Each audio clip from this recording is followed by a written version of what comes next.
Hello everyone, we welcome you. I am your host, Fraser from the Fraser Foundation. We will be holding these episodes with regards to workplace realities. What is bugging us at the workplace, and why are we finding ourselves in situations that are undesirable?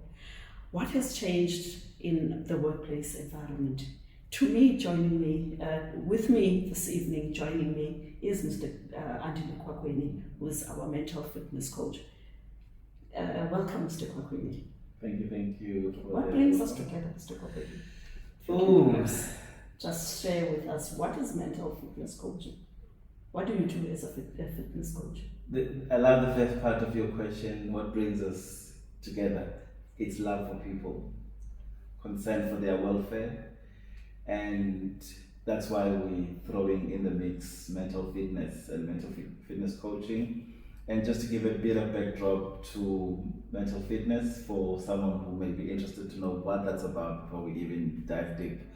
Mental fitness is really our capacity that we all have to deal with life's challenges with positive emotions as opposed to stress, because we are different as human beings. There are those of us who, when a stimulus strikes, they will quickly fight, or they'll stress, they'll fret, but there are those of us who actually see what happens for what it is, and they choose which reaction or response they... It's about reactions at the end of the day. When someone is confronted by a particular situation, then they react in the manner that you have approached them. Sure. Is that what you are saying? Yes, and mostly when you have low levels of mental fitness, you tend to be triggered and act in ways that you may look back and not be very proud of. But when you have bumped up levels of mental fitness, there's a good chance that you will have composure. You will be challenged, but there's a good probability that you will look back and you'll still be proud you acted the way that you did. Sure. So tell me now, why did we choose the topic on workplace realities? Why have we opted to talk about the workplace environment?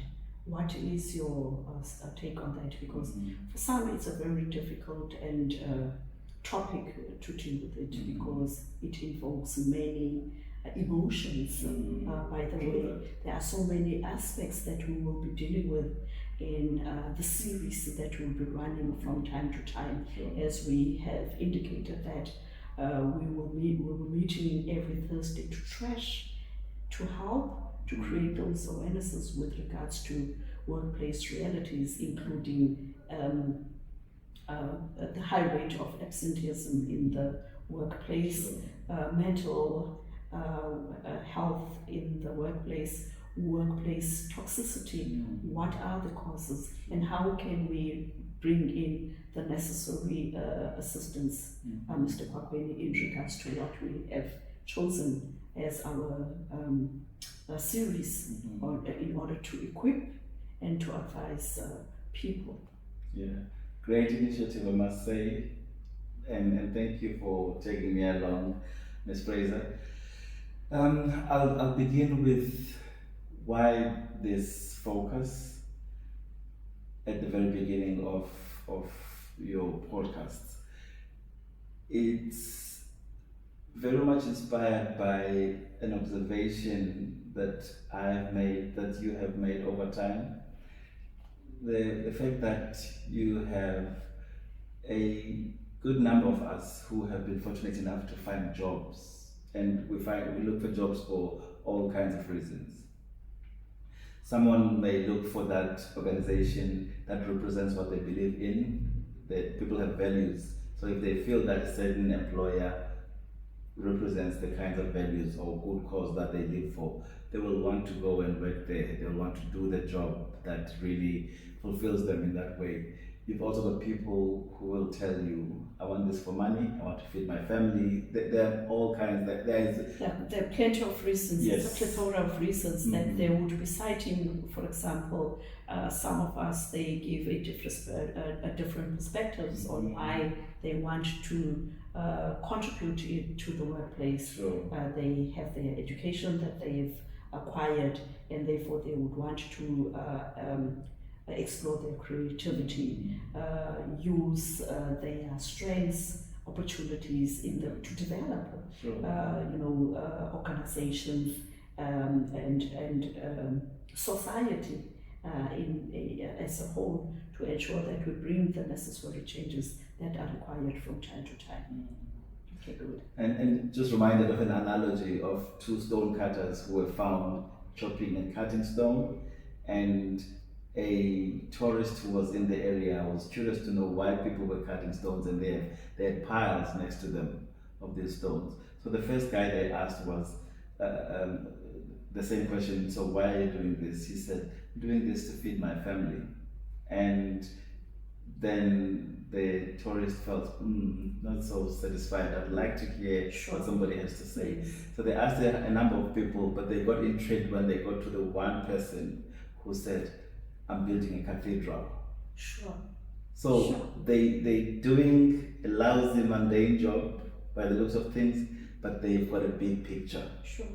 They won't necessarily lay those stones. Somebody else will do the actual building, but he knows that this small part that I'm doing is actually contributing to the big vision. So you are saying that this guy had a vision, basically. Definitely. So it starts with a vision.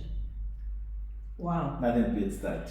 Yeah, so we are heading somewhere with the discussions that will be unfolding when we hold these platforms, educating, creating awareness, inspiring people, the positive aspects of them with regards to mental fitness. Sure. What is your take on that, Mr. Kwakweni?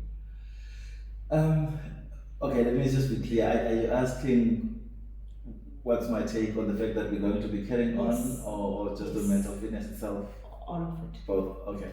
So I'm actually thrilled that when I said I was grateful that you take me along, I meant it, because these are conversations that are almost taboo. People know these things are happening all around them, and they try policy, they try a stick, they try all sorts of things that aren't making the difference, that aren't helping the situation. And I believe the route that we're taking of talking about these things is the best thing ever. Wow. You want to bring a change, you want to start conversations. Wow, what an interesting aspect that you've brought in, change. So change, I define change as something that we all want, but it becomes a difficult thing to achieve. Sure. Because it all has to start here. Thinking. The thinking. So when it comes to your mental fitness, we all intertwining all these some of aspects relating to our emotions, feelings, and how we are supposed to be doing all these together, in order for us to create certainty and to work in an acceptable environment and a conducive one. So we will be continuously holding these discussions to ensure that we keep the momentum to educate, as I said as well. So we're looking forward to this. This is just the beginning, Mr. Kwakweni. Same here. Thank you. I'm excited. Okay.